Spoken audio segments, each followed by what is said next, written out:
యథా హ్యేకేన చక్రేణ నరథస్య గతిర్భవేత్ తథా పురుషకారేణ వినా దైవం న సిద్ధ్యతి. అత్యంత పవిత్రమైనటువంటి ఈ మార్గశిర మాసంలో శుభోదయ వేళలో దేవదేవుడైనటువంటి శ్రీమన్నారాయణుణ్ణి, కలియుగ ప్రత్యక్ష దైవమైనటువంటి శ్రీ వెంకటేశ్వర స్వామి వారిని పరిపరి విధాలుగా శరణాగతి చేస్తూ ఉత్తమమైన ఈ మార్గశిర మాస శుభోదయ సమయాన్ని మనం చరితార్థం చేసుకుంటూ ఉన్నాం. ఈ మార్గశిర మాసంలో మనందరి యొక్క ప్రధానమైనటువంటి కర్తవ్యం గోవిందుడి యొక్క ఆరాధన. ఏ మాసమైనా గోవిందుడి యొక్క ఆరాధనమే ప్రధానం.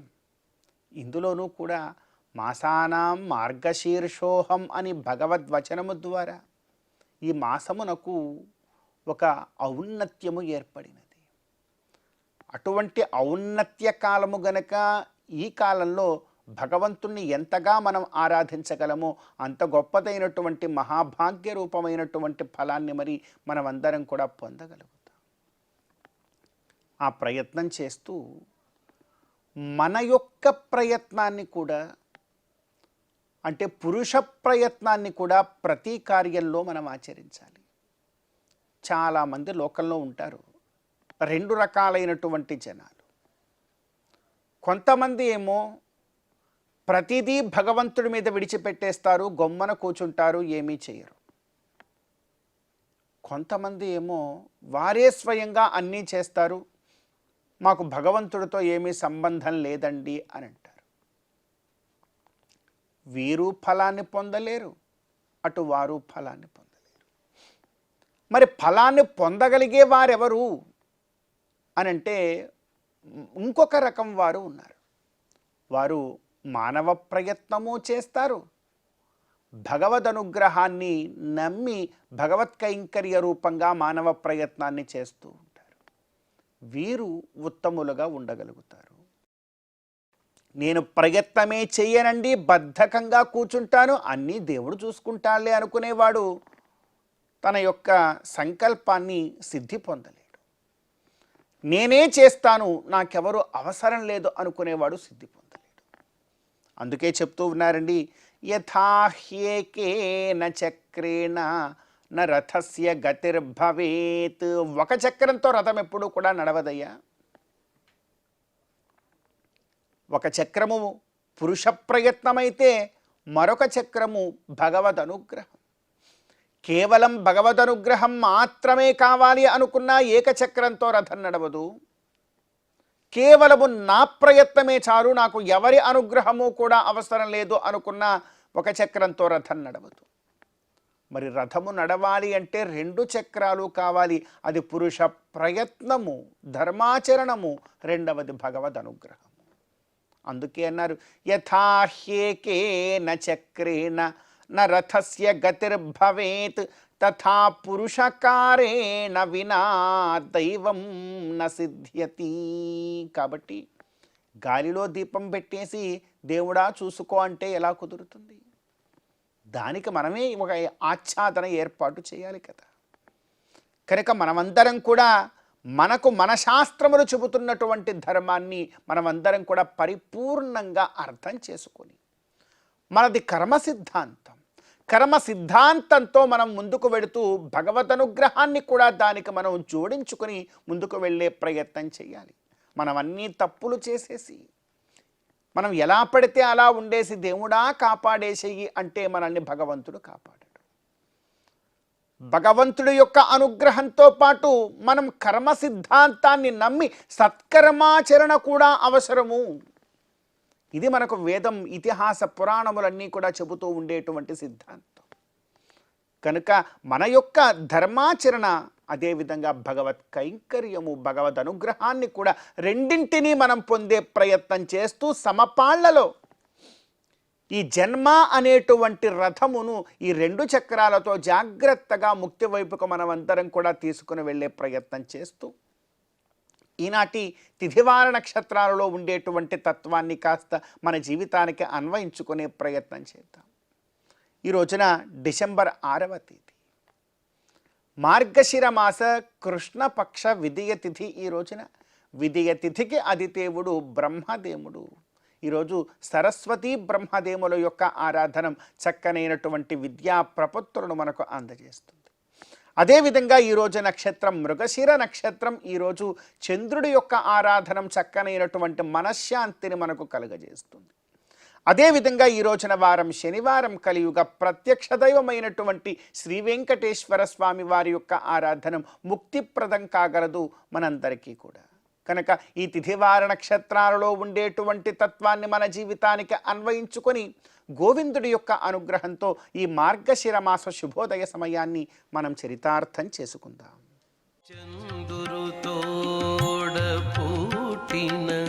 సంపదల మెరుగవో కందువ బ్రహ్మల కాచే కల్పవల్లివో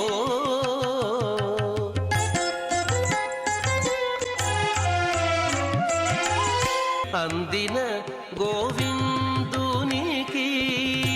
అండనే తోడు నీడై ఉండానవు మా ఇంటనే ఉండవమ్మా అమ్మా జయలక్ష్మి వరలక్ష్మి సంగ్రామ వీరలక్ష్మి ప్రియురాలవై హరికి బెరసితివమ్మా.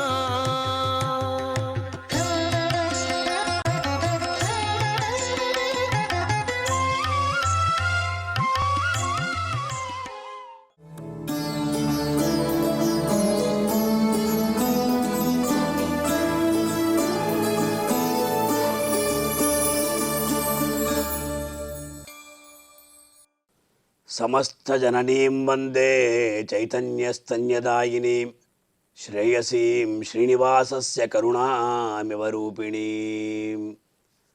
పరమ భాగవతోత్తములారా, ప్రతిరోజు కూడా అఖిలాండ కోటి బ్రహ్మాండ నాయకుడైనటువంటి ఆ శ్రీనివాసునికి సుప్రభాత సేవ జరుగుతున్నటువంటి సందర్భంలో ఆ సుప్రభాతంలో ఉన్నటువంటి శ్లోక వైభవాన్ని మనం తెలుసుకునే ప్రయత్నం చేద్దాం. కౌసల్యా సుప్రజారామ అని మొట్టమొదటగా పలికారు. తరువాత సాక్షాత్తు శ్రీ వెంకటేశుడు ఎవరు అంటే ఉత్తిష్టోత్తిష్ట గోవింద ఉత్తిష్ట గరుడధ్వజ ఉత్తిష్ట కమలాకాంత త్రైలోక్యం మంగళం కురు అని ప్రతివాది భయంకర మన్నన్ స్వామివారు స్వామివారిని మేల్కొల్పుతున్నారు. ఉత్తిష్ట ఉత్తిష్ట గోవింద అంటే ఈయన ఎవరు అంటే గోవిందుడు అన్నారు.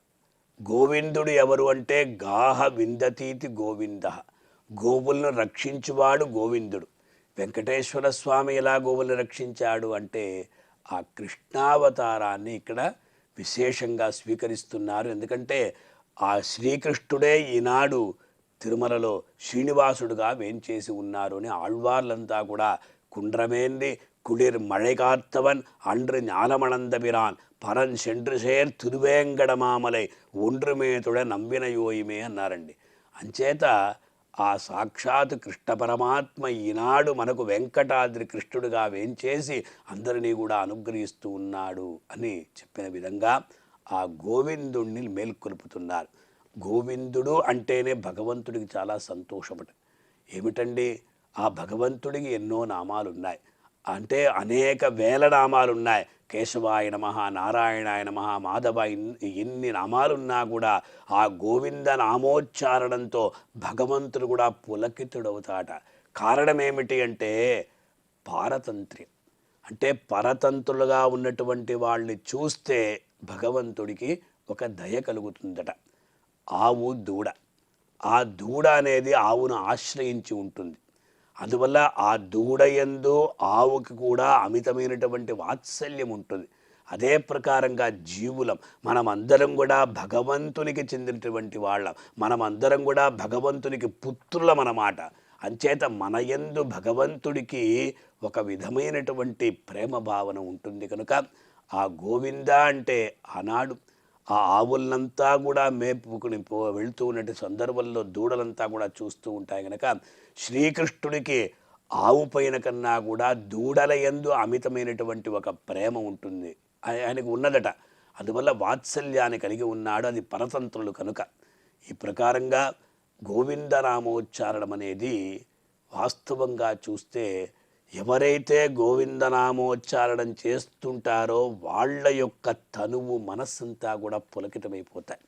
గోవిందేతి సదా స్నానం, గోవిందేతి సదా జప, గోవిందేతి సదా ధ్యానం, సదా గోవింద కీర్తనం అన్నారు. అంటే మనం ఎల్లప్పుడూ కూడా ఏడుకొండలవాడ వెంకటరమణ గోవింద గోవింద, ఆ గోవింద నామం అనేది చివరగా ఉండాలి తప్పకుండా.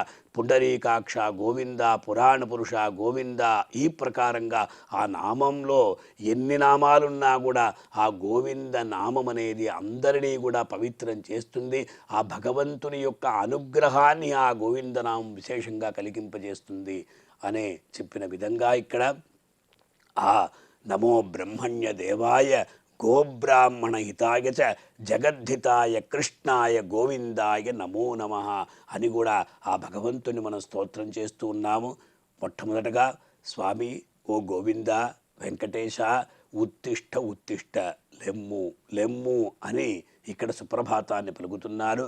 అది మాత్రమా, ఉత్తిష్ట గరుడధ్వజ అంటే గరుత్మంతుడు. గరుత్మంతుడు స్వామివారికి ధ్వజపటంగా ఉన్నాడు. ఏ విష్ణువాలయంలో వెళ్ళి చూసినా కూడా బ్రహ్మోత్సవ సందర్భంలో ఆ గరుడ పటాన్నే ఎగరవేస్తారు. ముక్కోటి దేవతను ఆహ్వానిస్తాడు గరుడు.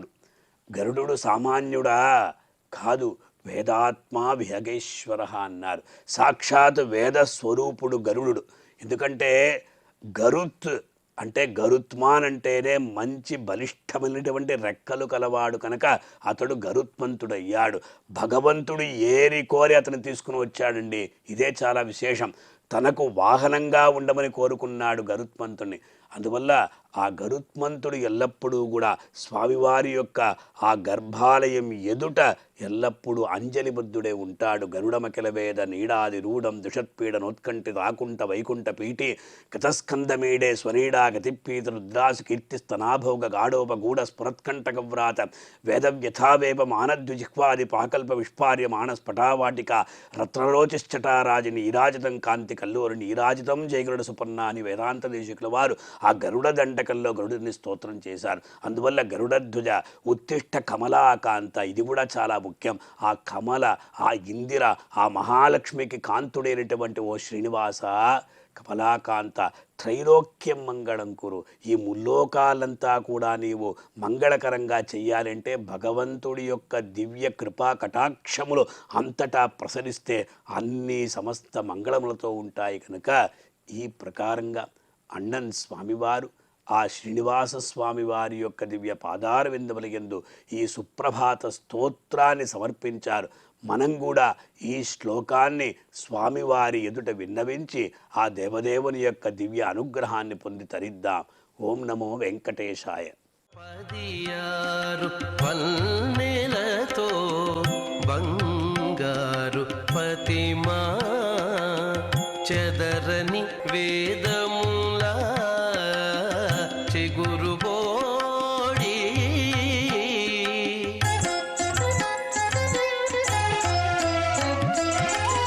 ఎదుట శ్రీ వెంకటేశు నిల్లాలవై నీవు నిధుల నిలిచే తల్లి నీవారమౌమా అమ్మా జయలక్ష్మి వరలక్ష్మి సంగ్రామ వీరలక్ష్మి ప్రియురాలవై హరికి వెరసితివమ్మా అమ్మా జయలక్ష్మి వరలక్ష్మి సంగ్రామ వీరలక్ష్మి వరలక్ష్మి జయలక్ష్మి.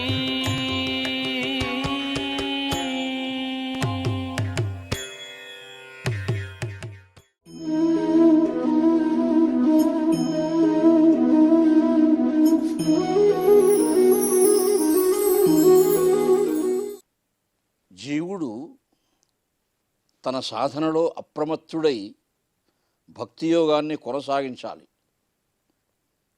శ్రవణం, కీర్తనం, విష్ణో స్మరణం, పాదసేవనం, అర్చనం, వందనం, దాస్యం, సఖ్యం, ఆత్మనివేదనం అని 9 భక్తి మార్గాలలో స్మరణం చాలా గొప్పది. అన్నీ గొప్పవే, కానీ స్మరణం ఏమిటంటే మన అంతరంగంలో ఉన్నటువంటి మాలిన్యాన్ని ఎప్పుడూ ప్రక్షాళన చేసేస్తూ ఉంటుంది, ఏ కల్మషం లేకుండా తోసేస్తూ ఉంటుంది. కారణం, మనం స్మరిస్తూ ఉన్నాం కదా.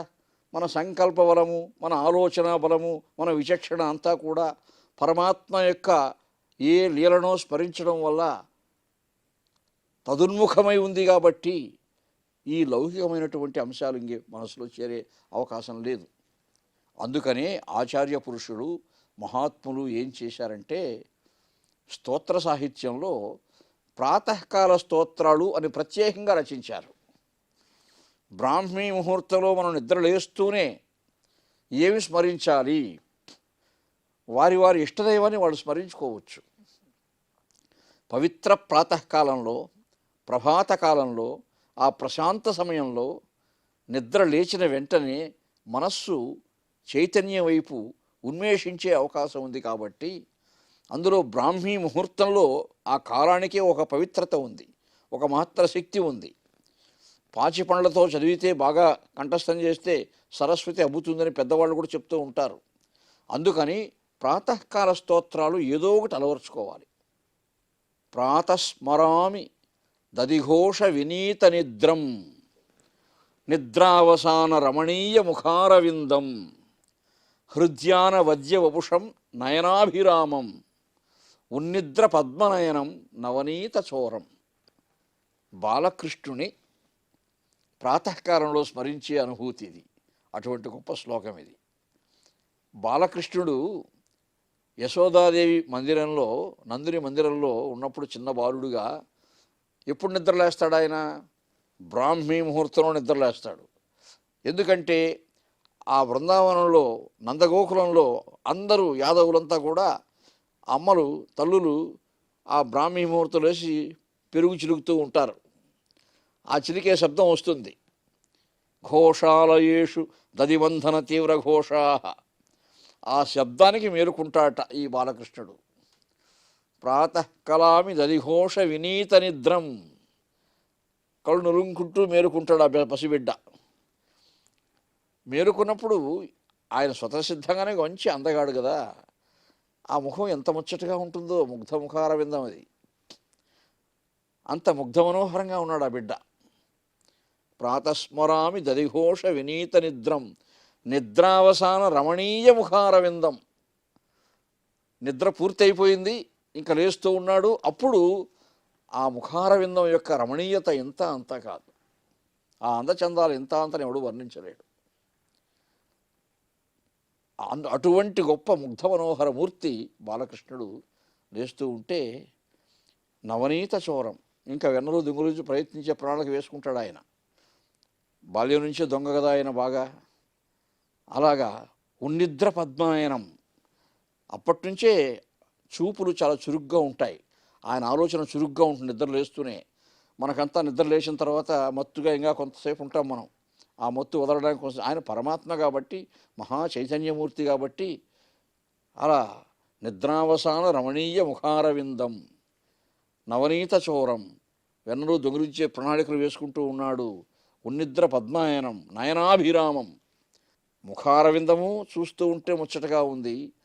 ఆ నయనారవిందములు, అప్పుడే విచ్చినటువంటి కన్నులు తమ్మి రేకుల్లాగా, తామర రేకులాగా విశాలంగా ఉన్నాయి. అటువంటి రేకులు చూస్తూ ఉంటే ఎంత ఆనందమో! ఈ శ్లోకంలో మనం ఆ బాలకృష్ణుని దర్శించినట్టే ఉంటుంది. ఈ స్మరణ చేశామంటే ప్రాతస్మరామి దధిఘోష వినీత నిద్రం నిద్రావసాన రమణీయ ముఖారవిందం. ఆ ఒక్కొక్క పాదం చదువుతూ ఉంటే ఒక్కొక్క భంగిమ ఆ బాలకృష్ణుని యొక్క పవిత్ర భంగిమలకు మనసులో తాండవిస్తాయి.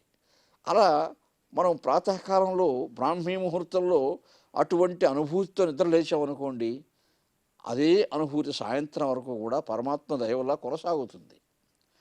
కాబట్టి అందులో కృష్ణస్తు స్వయం భగవాన్, సంపూర్ణావతారుడు కృష్ణుడు పరమాత్మ, అనంత లీలా విభూతికి నిలయుడైనటువంటి వాడు.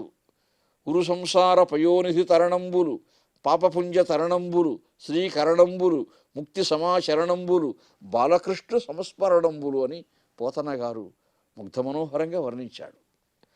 కాబట్టి ఆ విధంగా మనం కూడా ప్రాతకాల స్తోత్రాలు అలవరుచుకొని ఆ పరమాత్మను సంస్మరిస్తూ మన సంస్కారాన్ని మనం బాగా పెంచుకునే ప్రయత్నం చేయాలి.